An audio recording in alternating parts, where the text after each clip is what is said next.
I'm your host, Cynthia Thompson, and I don't know if you've been watching my show, but my favorite shows to do are shows where I'm just talking to my friends.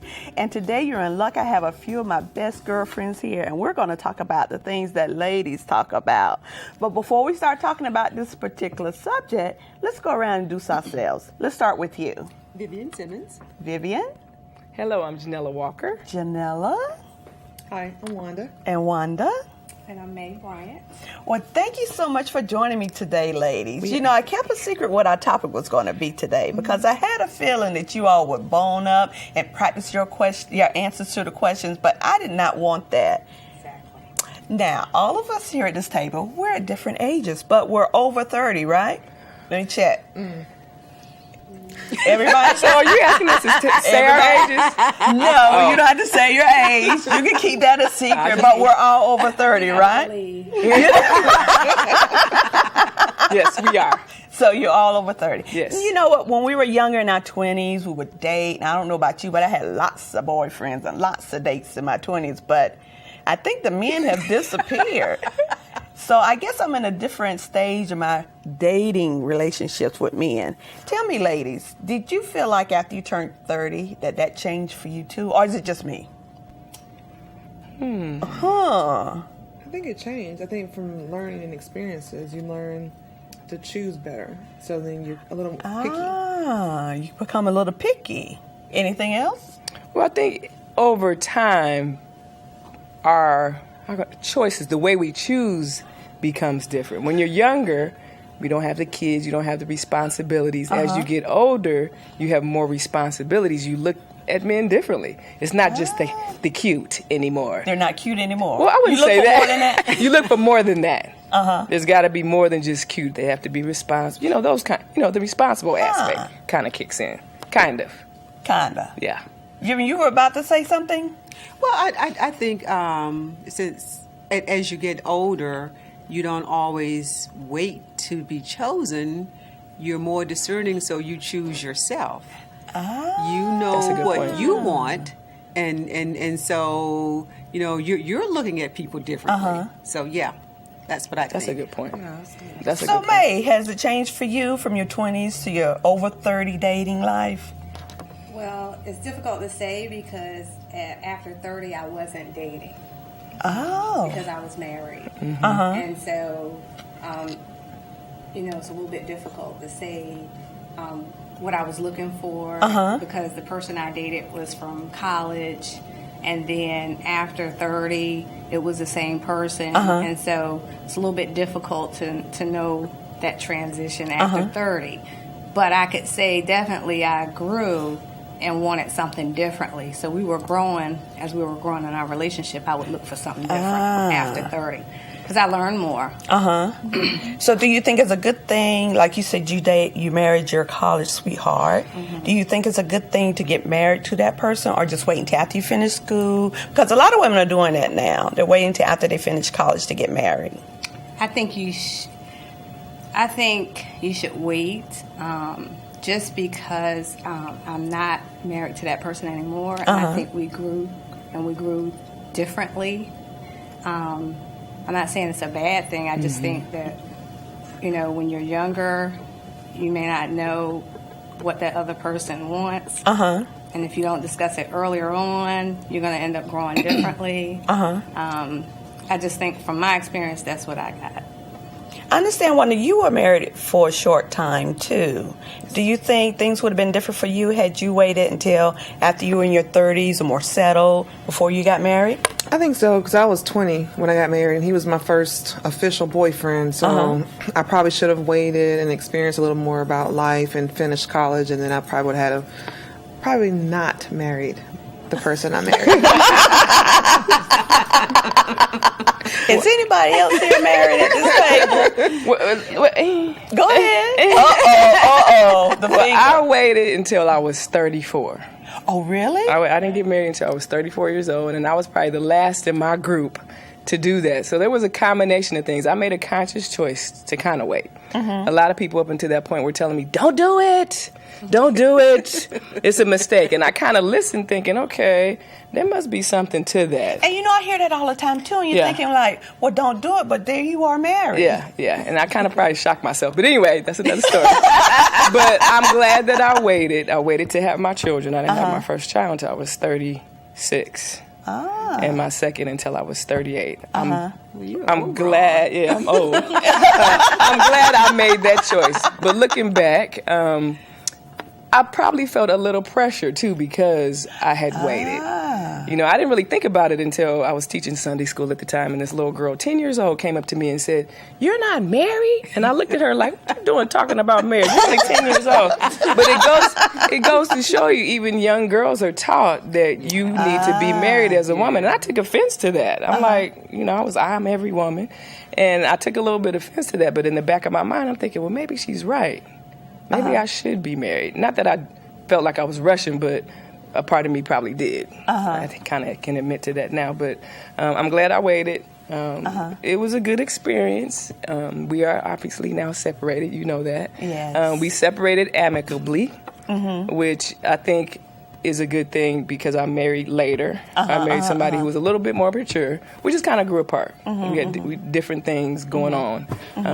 So we're amicable and we're going separate ways and still friends. Well, that's good. Yeah. But and I'm similar to Wanda because I got married at 20. And I often tell people that we did grow up together. I mean, we didn't know anything about life or really anything. So we learned things along the way. And so, and we're still married. Wow. But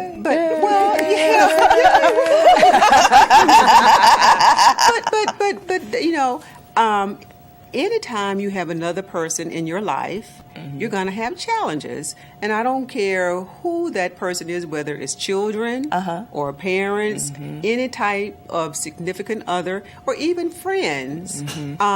Things happen in life that challenge you, challenge your relationship. And so then the question is, how do you work through those challenges and come out on the other side? Right. Sometimes you can, sometimes you can't. Yeah, so I agree. it's not so much a matter of everybody needs to be married or whatever. Marriage is not for everybody. Marriage is work. It's like a job. It is just like a job. It's just like a job. Or I like to say is to me is more like the tide. It goes out, it comes in. back. It's like a pendulum, and it kind of flows back and forth. And sometimes you're crazy in love, and sometimes you hate to look at them. That's life. And I remember my grandmother used to say, even tongue and teeth fall out. Because she used to say that peaceful coexistence of the tongue and the teeth is of the utmost. Because the tongue is longer than your mouth. But sometimes you bite it. In spite of everything that you do, sometimes you bite it. Well, it's the same thing in relationships. With that note, let's take a short break. When we come back, we're going to talk some more about this, okay? All right.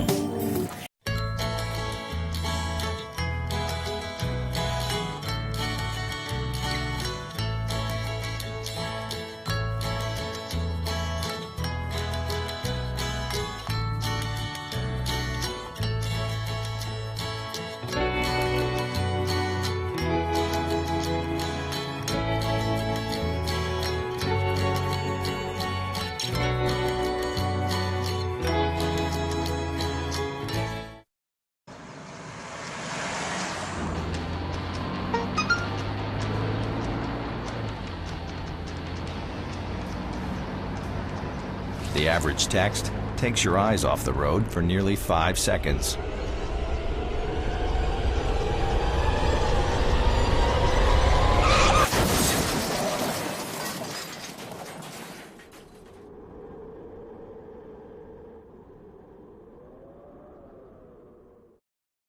Welcome back to Better You. I'm your host, Cynthia Thompson. I'm here with some of my friends, and we're talking about relationships. Now, before we went on break, Vivian, you had said a very good point about how relationships are like the tides coming in and out. Yes. And you said something about the teeth and the tongue. What was that? Is that one of those old sayings? It is. It's old, and it's still valid It really today. is, yes. That is peaceful coexistence between the tongue and the teeth. The tongue is longer than the mouth. Okay. So so it has to balance itself so that you don't bite it all the time. Sometimes, in spite of your best, you bite it. You know, and it's that way with relationships. So It's similar to saying hold your tongue. Well, no, not necessarily. So you're saying we don't need to hold our tongue. Well, you have to know when and when not to do it. Pick and choose your battles. And you do. You have to pick and choose your battles. And sometimes you need to get stuff out on the table. Sometimes you don't. Or you have to wait. You know, it's not about doing it right then. Timing. It's timing. Sometimes, you know, we have to pull back ourselves and think about it. You know, because when things happen, we fly off the handle, just like that. But if you have time to pull back and go, well, okay, let me think this through, sometimes you have a different outcome. So we as women need to hold back. No. Timing. This is people in general. Okay. It's not a female thing or a male thing. It's just in twofold. general. Okay. So tell me, Vivian, since you're the wisest one at this table. And the one still married. And the one still married, I've never even been married. You know, I don't know. Something's wrong with me. I can't keep a boyfriend. stop. But anyway, that's another show. Speaking of that, do you think we as women, black women, now that we can do our own thing, stand on our own, have our own home, have our own job, do you think that we are too strong today as opposed to years ago when you got married at 20? No, I was strong then, and I still Oh, am. The strength is in the togetherness. You should never have to downplay yourself. You have to be true to yourself. So if you're strong, a man should be able to look at that and go, oh, I like that. It's not a detrimental thing. You know, we are who we are. And so the main thing, be yourself. Be true to yourself. If you're not going to be true to yourself, the relationship will not last. Yeah. Because you will be pulling back, you'll be holding back, and after a while you're going to get tired of that. I think the strength enhances your relationship. And so, you know, if your better half sees that you're strong, No, not better. Equal. you're equal. You're equal. The other half. Your other half. Here's me. That's probably why I'm not married. What is it? Other half. Yes.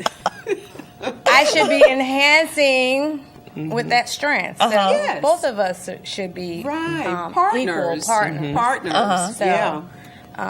I just see that the strength shouldn't make a difference. Nah.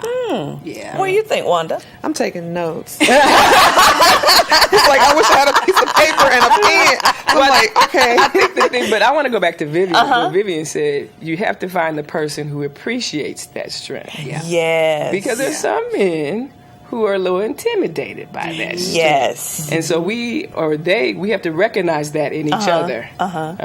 Some people, we always thought when I was coming up, being taller, we used to walk into parties and we were tall, and there was some guys who didn't like that unless they were taller.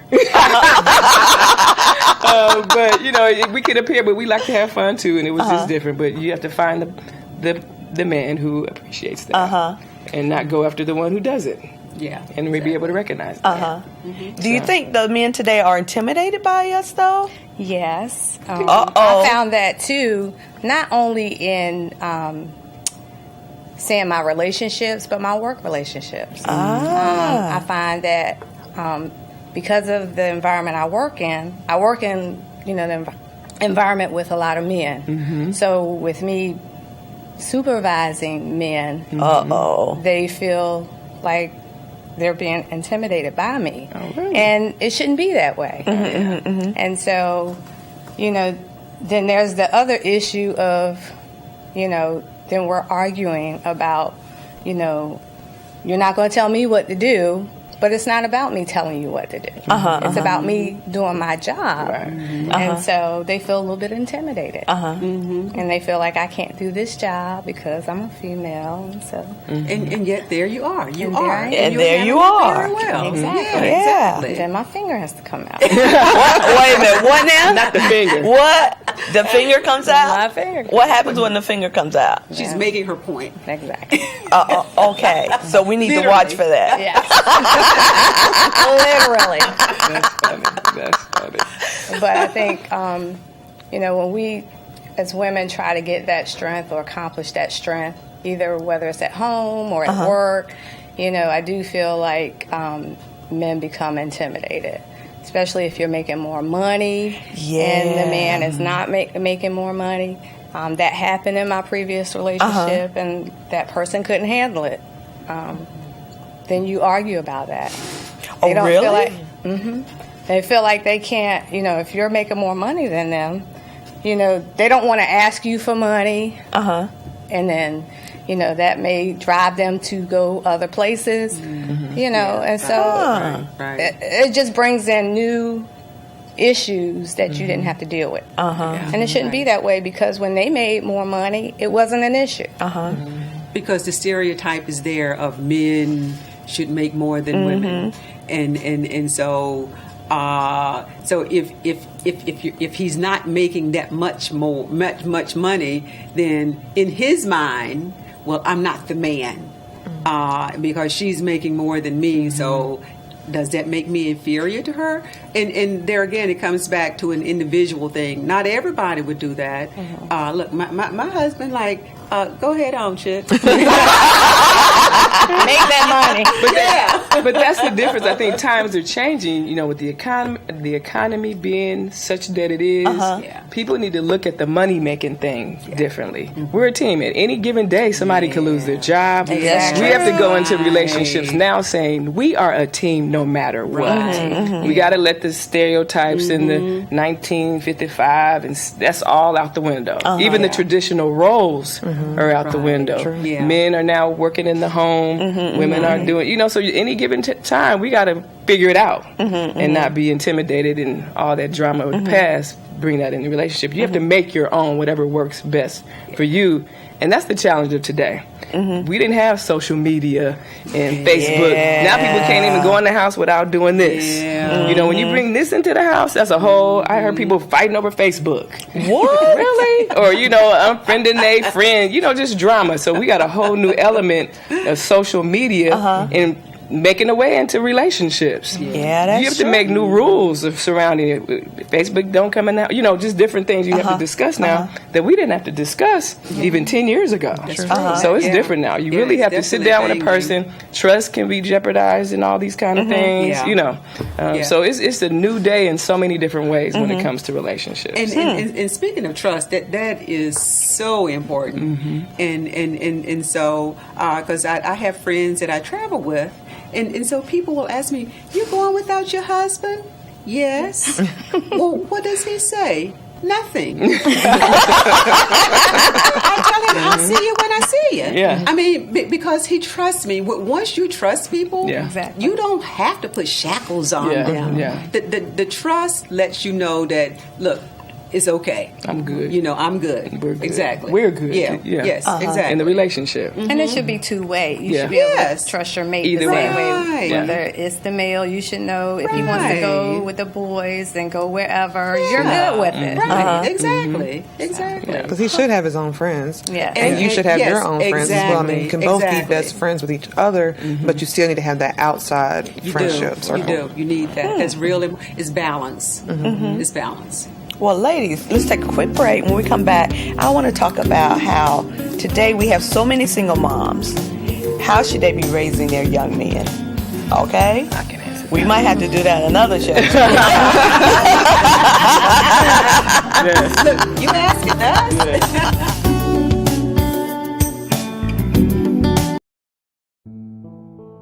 In the small town of Elmira, New York, a boy was born into an all-American family.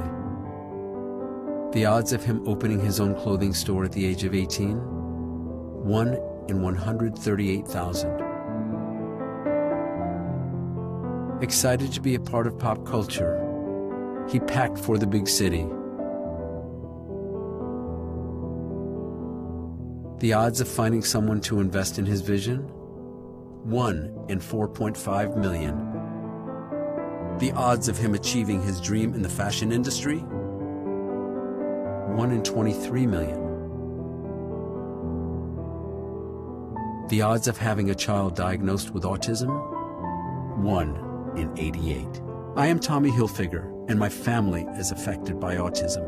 Learn more at autismspeaks.org/signs. Early diagnosis can make a lifetime of difference.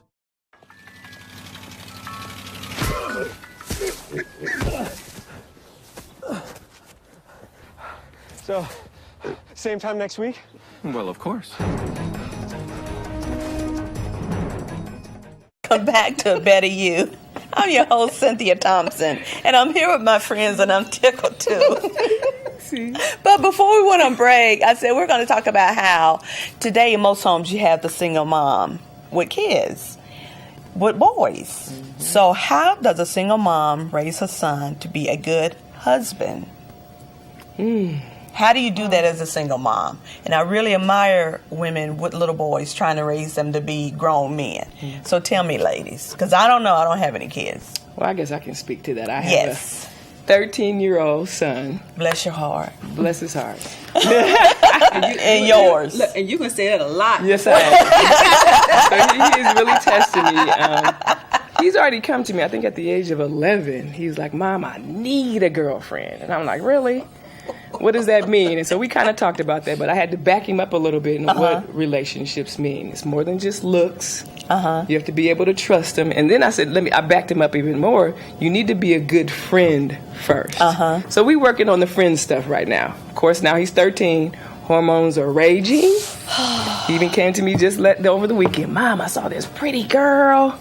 So I'm constantly fighting the battle. Again, we talked about social media. Little boys and men are visual. So I keep trying to bring it back to him. You have to be able to learn to trust that person. You need to focus on developing relationships. I know I'm going to still battle I need a girlfriend, Mom. So it is going to be still teaching him how to be respectful, trustworthy. It's a constant battle. Why do you think he keeps saying he needs a girlfriend? He's already seeing it with his friends. They already have girlfriends. They're in relationships. And I'm like, you guys go to class, you know. But he the one good thing is keeping the conversation going. We talk about everything. We just do. Almost too much to my ears.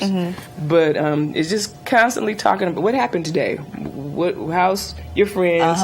The girls seem to be fighting a lot over the boys already. Oh, my God. I don't know what that's about. But he's watching that. I said, watch how people treat others. So I keep telling him to focus on that. If they're talking about the other people, they're probably talking about you. So just teaching him the how to respect others is key. Now, I know in about another year, he's going to bring home a little girl. So are you ready? No, I'm not ready. Well, just remember this: when he does, it'll be one of many. Yes, yes, exactly. So that will be pray the for me. start Y'all of it. pray. It won't be the end. Pray. But in terms of teaching them, just kind of keep talking about the interpersonal, not just the pretty. And and videos help too, because you want a girl who's doing like all the that video. on the video. Yeah. Think about that when you're picking a girl to be in a relationship. Just watch her and how she operates with others. That'll tell you how she's going to treat you. May, I know it's hard for my viewers to believe, but you have grown sons. That's amazing. Yes. What happened with you raising them? At one point in time, I was raising my boys. I have two boys, 25 and 22. That's unbelievable. Yes. Like, wow. And raising the two of them, I just try to teach them to respect women. And so, first and foremost, teaching them to open the doors for females. Not raising their voice or yelling at them all the time. Treating them special like they would do their mother. And they do that now because now they forget about You taught them too well. But you It's know more what? so And that's me. It's interesting. about things about me Yeah. that I'm teaching them. One of the things that, speaking of mothers and sons, I always notice how my husband treated his mother. And that truly impressed me. And so watching how he treated her, then I taught my sons to do the same thing. okay. So, I mean, there comes a time when they meet that main significant one, then we won't step back. We'll move to the side. Exactly. Right. Don't get it But no, don't get it twisted. But the groundwork is already laid That's there a good point. for how they should treat a woman and someone whom they love. Yeah. You know, Vivian, she shared with us how old her sons were. I know people not going to believe how old your boys are.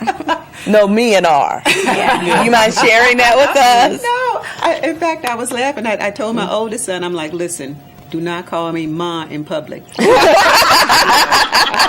Because you have caught up with me. Yes, So you cannot do that in public. Yes. So, no, my oldest son is 45 and my youngest son is 35. Wow. I know. I need to run you for you. And quickly, Wanda, I know that you don't have any boys. So what do you teach your girls? Well, with my daughter, basically what you were saying, like the ones that open doors. When she was 15, I let her go on her first date. 15. But it was someone that I've known for Okay. as long as he's been living too. Okay, so you knew him. But I made sure he opened the door for her, and he was very polite, and I just try to teach her to look out for that kind of stuff. And I'm very happy with her choices so far. She was dating a young gentleman from church, and the mother and I, we were like, okay, they like each other. What are we going to do about this? So we said, okay, well, you take them to the movies, I'll take them to dinner. We worked it out so that we wouldn't make them try to sneak and date each other. We wanted them to be open and honest with us. So, and I saw the way he was with his mom, very respectful. Exactly. So, and it's like that little boy, young man, he would race to the door to open the door for me or to open the door for my daughter. He's like, no, don't you touch the door. I've got that door, she raised him well. So, oh yes, he was a Wow. great young man and took care of my daughter. But she decided on her own when they were getting a little bit older, she felt that what she wanted to do as far as college and school was not on the same path as his. So she decided to break up with him, and I was like, wow. I was like, okay, she paid attention. She She got that from her auntie.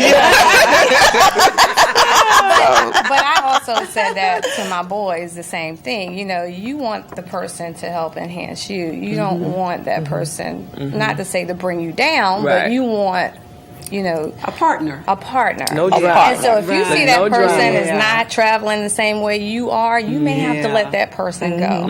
And so those are some of the things that your parents are teaching you.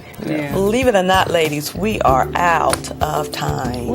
You all have got to come back. We got to do this again and just talk some more. Oh, yeah, we can because talk all I have day. learned so much from you all. We can talk all day.